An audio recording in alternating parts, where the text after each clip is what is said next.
All right, let's get right into it. We're looking at a blueprint for what the source calls a digital empire. Now, this isn't about just hoping one of your videos goes viral. Nope, this is a very deliberate, very calculated strategy for building a valuable digital portfolio that's designed for the economy of 2026. And the whole thing, the entire strategy is built on this one core idea. It's an idea that's meant to cut through all the noise of AI-generated content. See, as the digital world gets absolutely flooded with these faceless, automated channels, the real value, the only currency that matters, is going to be authentic, verifiable trust. And the goal here? It isn't just about making some quick cash. It's about building a real, tangible asset. The objective is to create a digital portfolio that has an asset value of £200,000. We'll dig into what asset value really means a bit later, but the short version is this. It's about the quality and the intent of your audience, not just the raw numbers. And that is a crucial distinction. So, let's unpack the big idea behind this multi-channel approach. Why build 3 channels all at once, instead of just pouring all your energy into one? It all starts not with some big corporate mission statement, but with the focused, quiet grind of one person. The whole strategy is grounded in the reality of the work, the stuff that happens late at night, away from the spotlight, when you're just building something that matters. Now, this is where it gets really interesting. How does this strategy actually defend against that rising tide of AI content? Well, it's done by building what the source calls a trust moat.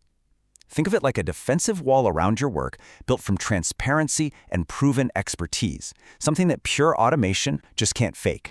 In this slide, it perfectly illustrates the core logic. This isn't about juggling 3 separate, disconnected projects. Not at all. It's about creating a single, interconnected digital ecosystem. Each channel actually feeds and reinforces the others, making the whole system way more resilient and way more valuable than any single part on its own. Okay, so let's look at how this ecosystem is actually put together. It all comes down to what's called a 3-pillar architecture. This is the fundamental structure for the entire operation. So here's the architecture at a glance. You've got System Neural, which is like the research department. Then there's Capital Clarity, which acts as the treasury or the finance arm. And finally, the hidden ledger is the headquarters, the operational brain that shows you everything. Each one has a very distinct job, but they're all connected. First up, System Neural. Think of this as the forward-looking R&D wing.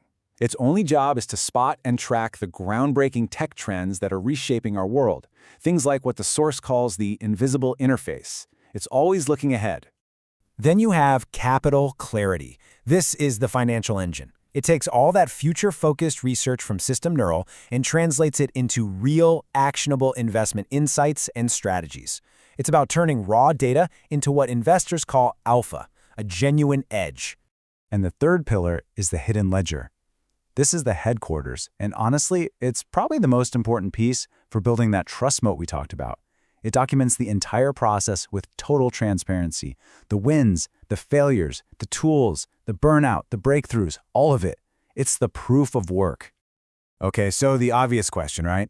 How in the world can one person manage all of this? Building one channel is hard enough, let alone a whole ecosystem of 3.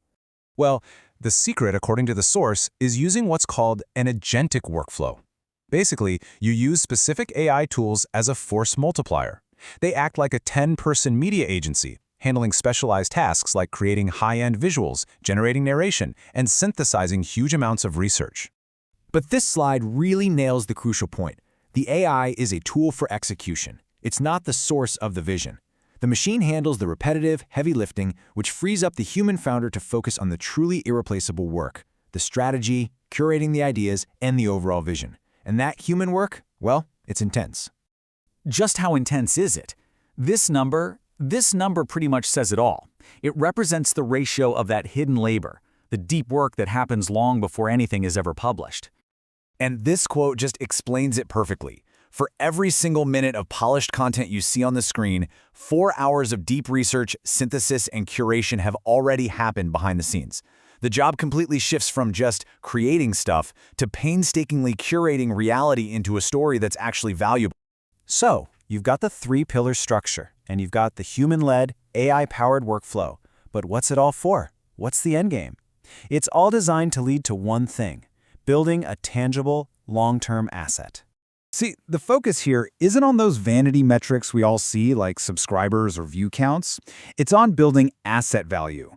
And that's defined by the quality and the intent of your audience. Are they just passive viewers, or are they highly engaged, high-intent people who are really paying attention? And this is exactly why this strategy can work.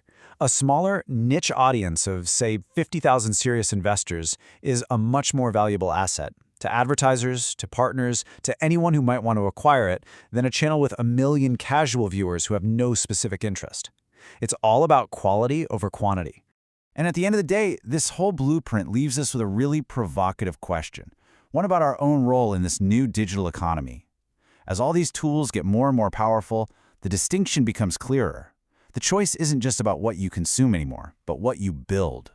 So the question is, will you be an architect of a system or just a user inside of one?